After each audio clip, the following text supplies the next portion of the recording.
Pensez-vous vraiment que donner de l'argent de poche à vos enfants leur apprend la valeur de l'argent? La réponse est probablement non. C'est même souvent contre-productif. Et je vais vous expliquer pourquoi et surtout comment transformer cette habitude en une leçon financière qui leur servira toute leur vie. Ceci n'est pas un conseil en investissement. Les informations présentées dans cette vidéo sont à titre éducatif et informatif uniquement. Consultez un professionnel avant toute décision financière. Bonjour à tous, c'est Manu de Sepia Investissement. L'erreur la plus commune avec l'argent de poche, c'est de le donner sans condition. Il devient un dû, une sorte de salaire qui tombe chaque semaine, déconnecté de la réalité de l'effort et de la valeur. L'enfant ne comprend pas d'où vient cet argent. La solution n'est pas de ne rien donner, mais de créer un système. Le plus efficace, c'est la méthode des trois boîtes ou des trois enveloppes. C'est simple et incroyablement puissant. À chaque fois que votre enfant reçoit de l'argent, que ce soit pour son anniversaire ou pour des tâches ménagères exceptionnelles, vous divisez la somme en trois. La première boîte, c'est dépenser. Disons 50% du total. C'est son budget pour les plaisirs immédiats. Des bonbons, un petit jouet, une sortie. Il apprend à gérer un budget court terme et à faire des choix.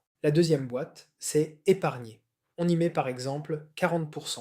Cet argent est destiné à un objectif plus grand. Un jeu vidéo, un vélo, un téléphone. L'enfant apprend la patience, la projection et la récompense de l'effort différé. Il visualise son objectif se rapprocher, c'est une leçon fondamentale. La troisième boîte, c'est donner ou investir, les 10% restants. Pour les plus jeunes, cela peut être pour une association. Ils apprennent l'empathie et que l'argent peut aussi servir à aider. Pour les adolescents, cette boîte devient investir. On peut ouvrir une assurance vie à leur nom et y verser ces petites sommes. Même avec 5 euros par mois, ils voient concrètement la magie des intérêts composés. Adaptons la méthode par âge. Avant 7 ans, utilisez des bocaux transparents et de l'argent liquide. C'est visuel, c'est concret. Entre 8 et 12 ans, vous pouvez associer l'argent à des missions claires et rémunérées, au-delà des tâches normales de la maison. C'est le lien direct entre travail et revenus. À partir de 13-14 ans, on peut ouvrir un premier compte bancaire adapté avec une carte. Ils apprennent à gérer de l'argent dématérialisé, ce qui est la réalité du monde adulte. C'est aussi le moment idéal pour leur montrer un graphique sur la puissance des intérêts composés sur 40 ans.